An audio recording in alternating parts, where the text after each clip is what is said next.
Welcome back, guys. I'm Jesse, and today I'm reviewing the first ever HomeKit camera, the D-Link Omna 180.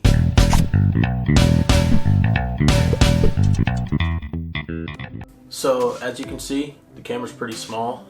When you see the box, it makes it seem like the camera's going to be a little bit bigger. This is just over half the size of the box. So it's only 5.2 inches tall and 2.28 inches wide. So it will fit pretty much anywhere. It does have a nice design though, so it's the same finish that you'd feel on a Mac. I don't know if they did that because it's the first HomeKit camera, but it's definitely has a quality build. Probably my favorite thing about this camera is the wide angle. So it has a 180-degree angle on this. I've had D-Link cameras in the past. The angle isn't very wide. This one I had set up in my living room. Directly to the left is a chair. Directly to the right is my son's basketball hoop.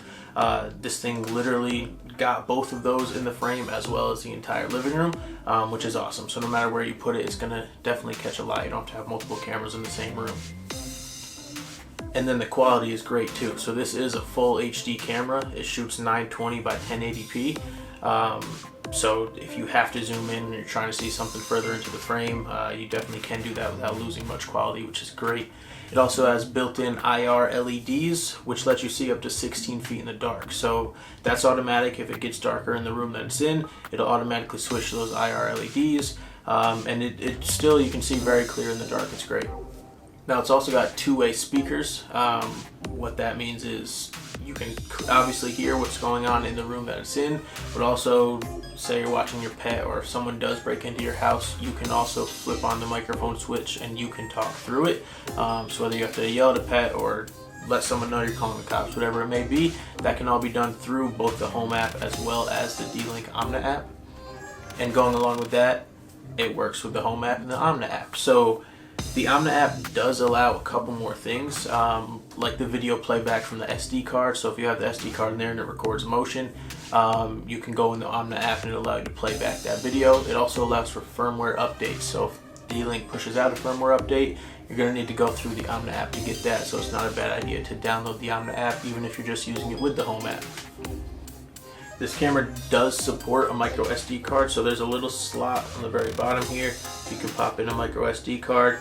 There's also on the bottom, very hard to see, but there's the reset button. So if you're having issues with the camera, that's where you'll take a toothpick or whatever, you can reset that.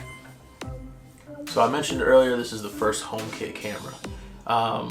Essentially what that means, honestly, right now, there's not too much with HomeKit and the HomeKit cameras because this is the very first one on the market.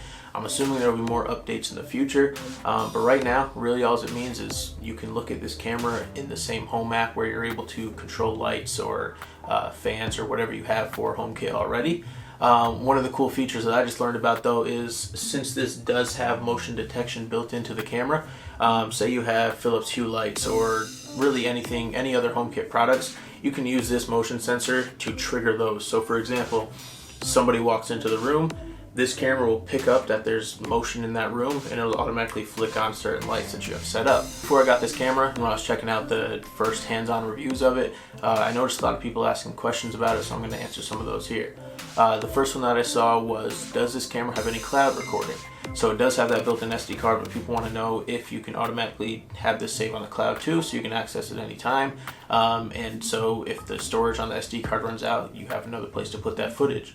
The short answer right now is no. So D-Link isn't offering anything else besides the SD card, which really isn't too great because if someone were to break into your house and that's the only way you have to see that video, if they took that camera, they also have that SD card and you're out of luck. You have none of that video. So hopefully they will introduce some type of cloud service in the future that will allow it to store there because right now that's not the best feature.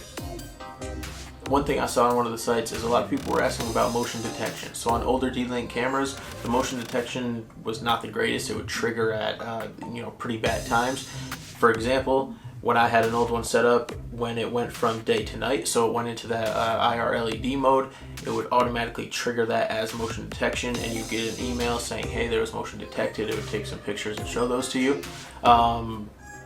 This one is much better in my experience so far. So this one, in the day to night switches, I haven't had any changes at all as far as motion detection triggered.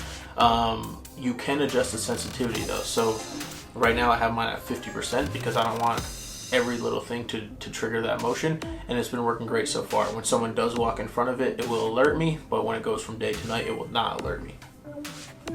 One more thing I saw people asking about was motion detection intervals.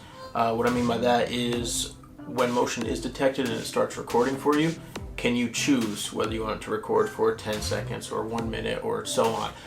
And you definitely can. So there's 15, 30, 1 minute, etc. You can choose however long you want it to record every time it senses motion. And that can also help you, save up some space. If you don't want it recording for 2 minutes every time there's motion, you can set that to only do it for 15 seconds. Overall, I think the camera's nice. The build is really nice. It's a very small camera, and the quality is great. However, the main reason that I personally bought it was because this is the first HomeKit camera, and there really isn't much for HomeKit and video cameras yet. So I'm hoping with future updates more stuff will come out. But as of right now, if you're looking for something just for HomeKit, honestly, I would wait on it. I would look for a different, less expensive camera.